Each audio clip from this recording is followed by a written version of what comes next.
Si vous avez plus de 60 ans et que votre peau vous gratte la nuit sans raison apparente, êtes-vous absolument certain que ce n'est que l'âge?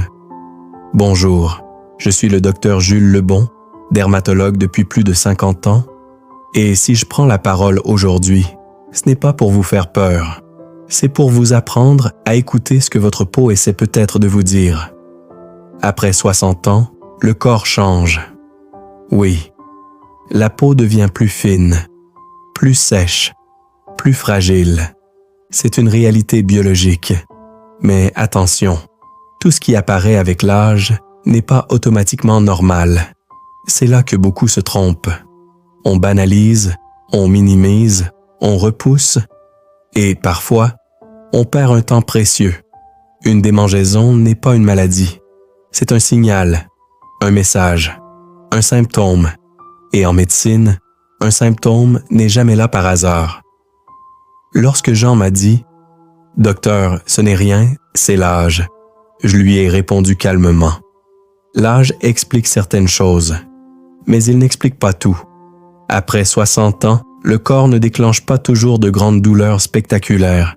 Il envoie des signes discrets, une fatigue inhabituelle, un sommeil perturbé, une perte d'appétit et parfois des démangeaisons persistantes.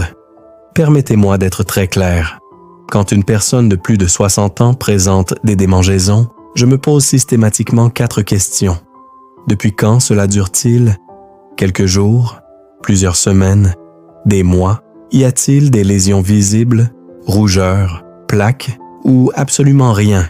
Y a-t-il d'autres symptômes associés? Fatigue? Amaigrissement? Troubles du sommeil? Y a-t-il un contexte médical? Diabète? Problème de thyroïde? Traitement récent? Pourquoi cette rigueur? Parce que la peau est souvent le miroir de l'intérieur. Le foie, les reins, le sang, la thyroïde. Tous peuvent, à un moment donné, s'exprimer à travers elle. Et je le répète, dans la majorité des cas, il s'agit de sécheresse cutanée. Mais ce n'est pas toujours le cas. L'erreur la plus fréquente, ce n'est pas d'avoir des démangeaisons, c'est de les ignorer quand elles persistent. C'est de se dire « je verrai plus tard ». Ça va passer. Je ne vais pas déranger le médecin pour ça. Croyez-moi, un médecin préfère voir un patient pour rien plutôt que trop tard pour quelque chose d'important. Je vais vous dire une chose très personnelle. Si à 80 ans je suis encore debout, actif, passionné par mon métier, ce n'est pas par hasard. C'est parce que j'ai toujours respecté les signaux de mon corps. Je n'ai jamais attendu qu'un petit symptôme devienne un grand problème. Vieillir n'est pas une faiblesse, mais vieillir en niant les signaux peut le devenir. Votre peau n'est pas seulement une enveloppe, c'est un organe intelligent, un organe qui parle. La question est simple, l'écoutez-vous? Aujourd'hui, je vais vous présenter de manière claire et structurée 6 types de démangeaisons qui, après 60 ans, méritent une attention particulière. Non pas pour vous inquiéter, mais pour vous donner le pouvoir d'agir tôt. Parce que la santé ne dépend pas uniquement des médicaments. Elle dépend aussi de votre vigilance. Restez bien avec moi. Ce que vous allez entendre pourrait concerner quelqu'un que vous aimez. 1. Démangeaison généralisée sans boutons. Lorsque tout le corps gratte, sans aucune plaque visible, sans rougeur évidente, sans boutons. C'est souvent là que les patients me disent « Docteur, je ne comprends pas, il n'y a rien à voir. » Justement. En dermatologie, quand la peau gratte sans lésion apparente, je deviens attentif, parce que parfois, le problème ne vient pas de la peau, il vient de plus profond. La peau est un organe d'expression. Elle peut traduire un déséquilibre interne avant même que d'autres symptômes apparaissent. Certaines atteintes du foie, par exemple, peuvent provoquer des démangeaisons diffuses. Pourquoi? Parce que lorsque le foie fonctionne moins bien, certaines substances s'accumulent dans le sang et stimulent les terminaisons nerveuses cutanées. Les reins aussi, lorsqu'ils sont fragilisés, peuvent entraîner ce type de prurie généralisée. Et parfois, plus rarement, mais suffisamment pour y penser, certaines maladies du sang peuvent se manifester de cette manière. Je veux être clair, dans la majorité des cas, il s'agit d'une simple sécheresse cutanée liée à l'âge. Mais lorsqu'une démangeaison est diffuse, persistante, inexpliquée et dure plus de 2 semaines, elle mérite un avis médical. Un simple bilan sanguin peut suffire à écarter un doute. Ce n'est pas alarmant, c'est responsable. 2. Démangeaison qui empire la nuit. La nuit est un moment révélateur. Jean me disait, « Docteur, le jour je m'occupe, je n'y pense pas. Mais dès que je me couche, ça devient insupportable. Pourquoi la nuit? Parce que le corps ralentit. Les distractions disparaissent et la perception des sensations augmente. Mais il y a aussi une explication biologique. La température corporelle varie légèrement le soir. La circulation cutanée change. Certaines hormones suivent un rythme circadien. Résultat, les démangeaisons peuvent s'intensifier. Chez certaines personnes de plus de 60 ans, des démangeaisons nocturnes persistantes peuvent être associées à un diabète mal équilibré, des troubles métaboliques ou certaines affections hématologiques. Je ne dis pas que c'est systématique. Je dis que lorsque les réveils nocturnes deviennent fréquents, que le sommeil est perturbé, que l'on se lève fatigué, il faut se poser la question. Le manque de sommeil chronique fragilise l'immunité, l'équilibre émotionnel, la mémoire. Et après 60 ans, le sommeil est un pilier de santé. Si vos démangeaisons vous réveillent régulièrement, si elles altèrent votre qualité de vie, si vous avez l'impression qu'elles s'aggravent avec le temps, ne banalisez pas. Parlez-en à votre médecin, parce qu'une démangeaison qui empêche de dormir n'est jamais juste un détail. 3. Démangeaison avec fatigue inhabituelle. Permettez-moi d'être très direct avec vous. Si vous vous sentez plus fatigué que d'habitude et que, dans le même temps, votre peau commence à vous démanger, ce n'est pas un détail. C'est une association de symptômes. Et en médecine, une association est toujours plus parlante qu'un signe isolé. Beaucoup de personnes de plus de 60 ans me disent « Docteur, à mon âge, être fatigué, c'est normal. » Non. Vieillir n'est pas synonyme d'épuisement permanent. Oui, on récupère parfois moins vite. Oui, l'énergie fluctue. Mais une fatigue persistante, inhabituelle, qui s'installe sans raison claire, mérite toujours qu'on s'y intéresse. Lorsque la fatigue s'accompagne de démangeaisons, je pense immédiatement à plusieurs pistes. Un déséquilibre métabolique, une anémie, un trouble thyroïdien, un diabète mal contrôlé ou parfois un problème hépatique ou rénal débutant. Pourquoi? Parce que ces organes jouent un rôle essentiel dans l'équilibre interne du sang et des toxines. Lorsqu'ils fonctionnent moins bien, le corps peut réagir à 2 niveaux. Une sensation d'épuisement, une stimulation anormale des terminaisons nerveuses de la peau. La fatigue est un signal global. La démangeaison est un signal périphérique. Ensemble, ils racontent une histoire, et cette histoire mérite d'être explorée. Un simple bilan sanguin peut souvent identifier la cause. Ne vous habituez jamais à une fatigue inexpliquée. Votre corps ne s'épuise pas, juste parce qu'il a 60 ou 70 ans. 4. Démangeaison plus. Jaunissement. Léger des yeux. Ici, je vous demande d'être particulièrement attentif. Je ne parle pas d'un jaunissement intense et évident.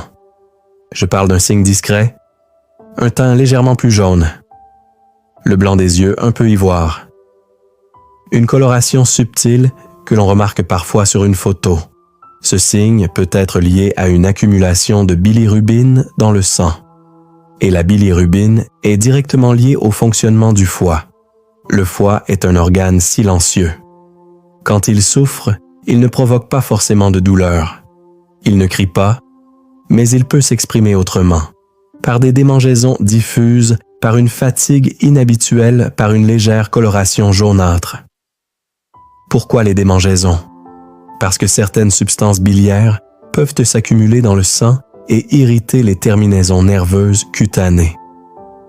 C'est parfois l'un des premiers signaux. Encore une fois, je ne vous dis pas que chaque démangeaison signifie un problème hépatique. Je vous dis que lorsqu'un changement de couleur s'associe à un prurit persistant, cela mérite un avis médical rapide. Le foie est un organe extraordinaire, mais il a besoin qu'on l'écoute. Et parfois, c'est la peau qui parle pour lui. 5. Démangeaison avec peau très sèche et perte de poids. Avec l'âge, la peau devient naturellement plus sèche. C'est un fait biologique. La production de sébum diminue. La barrière cutanée s'affine. Mais il y a une différence entre une peau sèche saisonnière et une sécheresse intense, inhabituelle, associée à une perte de poids non volontaire. Je veux insister sur ce point. Après 60 ans, une perte de poids involontaire n'est jamais anodine. Perdre 2 ou 3 kilos parce qu'on mange mieux ou qu'on bouge davantage, c'est logique. Mais perdre du poids sans changer ses habitudes alimentaires doit alerter. Lorsque cette perte s'accompagne de démangeaisons persistantes, fatigue, diminution de l'appétit, sensation de fragilité, il faut chercher la cause. Pourquoi? Parce que certaines maladies internes peuvent à la fois altérer l'état nutritionnel, perturber le métabolisme et provoquer un prurit généralisé. Je pense notamment à certains troubles digestifs, hormonaux, métaboliques ou plus rarement à des pathologies générales qui modifient l'équilibre du corps. La peau très sèche peut aussi traduire un déséquilibre thyroïdien. Et la thyroïde, lorsqu'elle fonctionne mal, peut influencer le poids et la qualité de la peau. Encore une fois, il ne s'agit pas de s'inquiéter à l'excès. Il s'agit d'être lucide. Un corps qui maigrit sans raison et qui démange de façon persistante vous envoie un message. Et ce message mérite d'être entendu. 6. Démangeaison localisée qui persiste des mois. Ici, le danger n'est pas toujours interne. Il est parfois directement cutané, une zone précise qui gratte, toujours au même endroit, pendant des semaines, parfois des mois, sans guérison complète. Beaucoup de patients me disent « Docteur, ça me gratte depuis longtemps, mais ce n'est qu'un petit coin de peau. » Justement, une lésion chronique qui persiste mérite toujours un examen attentif. Pourquoi? Parce qu'une démangeaison localisée peut correspondre à un eczéma chronique, un lichen, une infection cutanée ou, plus rarement, une lésion précancéreuse ou cancéreuse débutante. Je ne dis pas cela pour effrayer.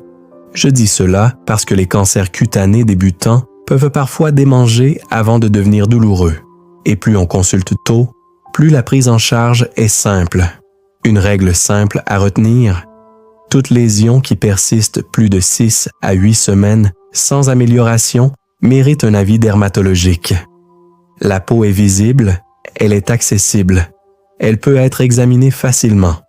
Ne laissez pas une petite zone qui gratte devenir un problème plus grand simplement parce que vous avez attendu. Après 60 ans, la vigilance n'est pas une inquiétude, c'est une sagesse. Quand j'ai terminé mes explications, Jean ne parlait plus. Il regardait ses mains qu'il croyait simplement vieillissantes. Ses mains qu'il hydraterait chaque soir en se disant que le temps faisait son œuvre. Ces démangeaisons n'étaient pas juste l'âge. Elles révélaient un diabète déséquilibré. Rien de spectaculaire, rien de dramatique, mais suffisamment pour fatiguer son organisme et irriter sa peau. Nous avons ajusté son traitement, rééquilibré son alimentation, revu son suivi. Quelques semaines plus tard, il est revenu. Son regard était différent, plus apaisé.